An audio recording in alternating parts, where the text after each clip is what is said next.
Kalau melihat apa yang dilakukan 2-3 tahun terakhir ini, apa sih yang Apple lakukan?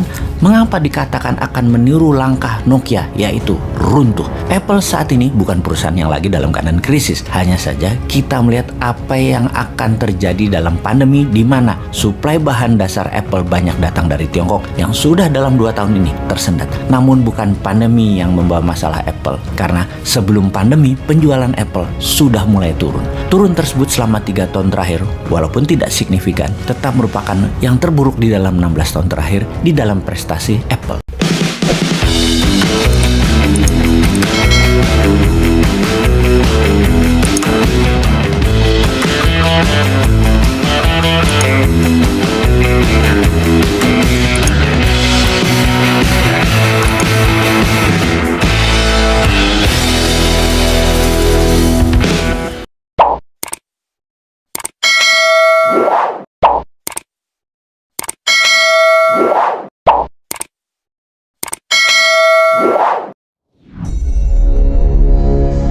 Kita ke Apple Corporation sekarang, di mana kita akan menjawab apakah Apple akan menjadi the next Nokia alias menjadi musnah. Mengapa channel Cara Cerdas Bernegara ada bicara mikroekonomi seperti membicarakan perusahaan kali ini? Kita jelaskan. APBN sebuah negara itu ibarat sales atau omset sebuah perusahaan. Jadi kalau APBN Indonesia sekitar 2.000 triliun rupiah atau sekitar 130 billion dolar, maka omset perusahaan yang nilainya 130 billion dolar per tahun di dunia itu ada lebih dari 350 perusahaan. Kalau PDB Indonesia 1.100 billion dolar atau 1,1 triliun dolar atau sekitar 16.000 triliun rupiah, maka valuasi perusahaan yang nilainya di atas 1 triliun dolar ada lebih 20-an perusahaan di dunia ini. Maka kita ambil contoh saja, misalnya BlackRock. Perusahaan ini kapitalisasinya adalah 9 triliun dolar atau 9 kali PDB Indonesia. Itu hanya contoh salah satu perusahaan. Makanya membicarakan negara, sesekali kita membicarakan perusahaan yang nilainya lebih besar dari negara Indonesia, ya sah-sah saja kan.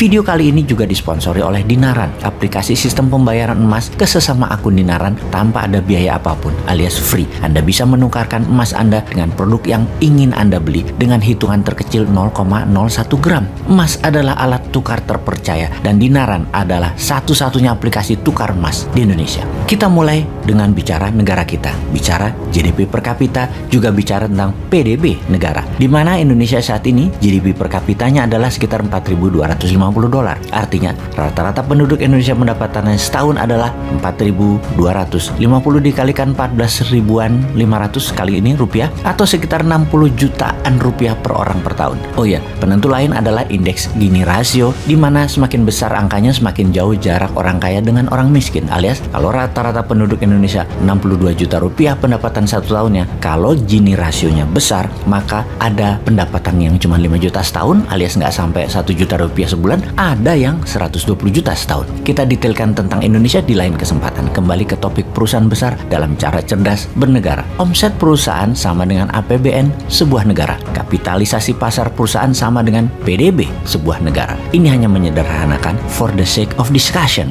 Kita ke Nokia. Nokia waktu itu dibunuh oleh smartphone. Padahal Nokia adalah perusahaan yang sangat besar serta menguntungkan di zamannya. Yang terbunuh itu semua dalam hitungan bulan. Ketika Steve Jobs meluncurkan Apple di tahun 2007 yang tidak ada keyboardnya, semuanya layar sentuh, semuanya dikendalikan di layar sentuh. Gadget ini sangat wow. Itulah yang dalam beberapa tahun ke depan membunuh Nokia dalam sekejap. Kita lihat sekarang, apapun smartphone Anda, semuanya dioperasikan oleh touchscreen yang Steve Jobs ciptakan. Sayang, Nokia kehilangan kesempatan oleh gebrakan smartphone. Memang di tahun 2007, Nokia masih merajai dunia. Bahkan di tahun 2013, Microsoft membeli Nokia senilai 7,2 billion dolar, di mana setahun kemudian Microsoft menjual kembali Nokia ke Foxconn dengan nilai hanya 350 juta dolar saja. Niat Microsoft mengambil nama dan jaringan Nokia ternyata doesn't work. Di sisi lain, semenjak Steve Jobs kembali ke Apple, Apple menjadi perusahaan yang menguat, yaitu dari tahun 1996 hingga 2016. Apple meningkat dari perusahaan yang nilai 30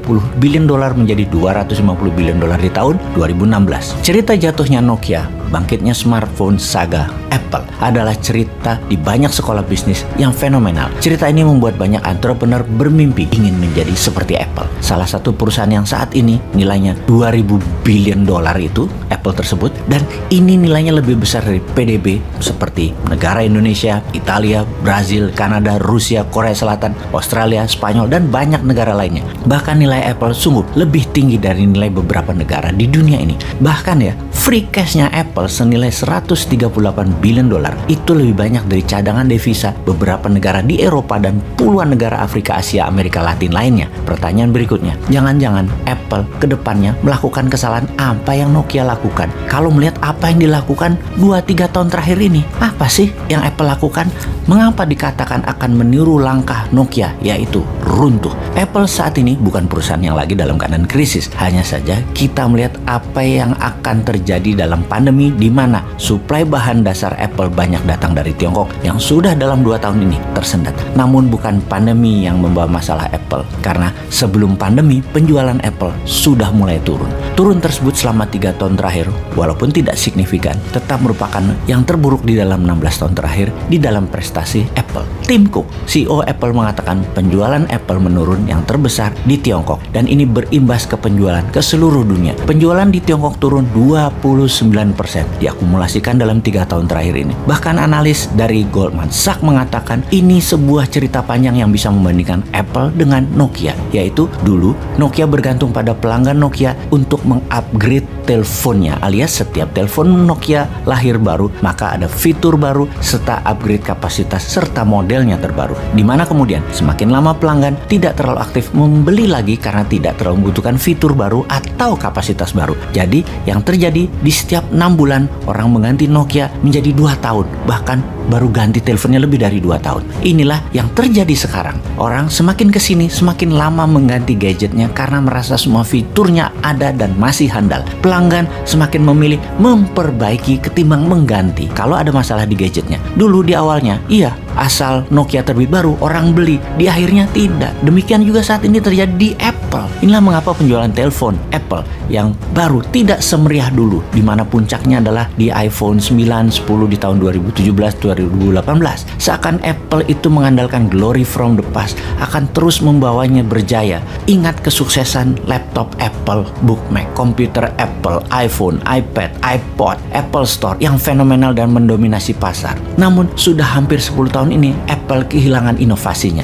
Jadi daripada fokus mencari lahan baru, agaknya Apple lebih memilih mempertahankan wilayahnya. Oke, kita kunci kata penting di sini dalam tanda petik mencari lahan baru dan mempertahankan wilayahnya. Steve Jobs punya legacy menambah inovasi dan menambah lahan baru. Manajemen sekarang tidak. Untuk berinovasi, baik perusahaan atau negara, mereka wajib menganggarkan dana dan tenaga di R&D atau Research and Development. Ini kata kunci berikutnya, inovasi. Perlu anggaran dan difokuskan dan dipermudah. Apple per tahunnya hanya menganggarkan 8% biaya R&D dibandingkan dengan Microsoft yang 13%, atau dibandingkan dengan Alphabet holdingnya Google yaitu 16% dari revenue biaya inovasinya. Apple ketinggalan jauh dalam 10 tahun terakhir yang hanya fokus di jualan. Lalu di dalam mencari lahan baru, bukan selalu pasar yang dilebarkan. Salah satunya yang terbaik adalah mengakuisisi perusahaan baru yang menciptakan produk baru yang segar, atau supplier diakuisisi, mitra-mitra dagang juga untuk di merger, dan Apple juga lambat dalam hal ini. Buktinya Apple hanya mengeluarkan 2% dari free cash flow-nya sejak 2012 di dalam melakukan merger akuisisi ini. Terakhir, Apple mengandalkan brand, nama mereka.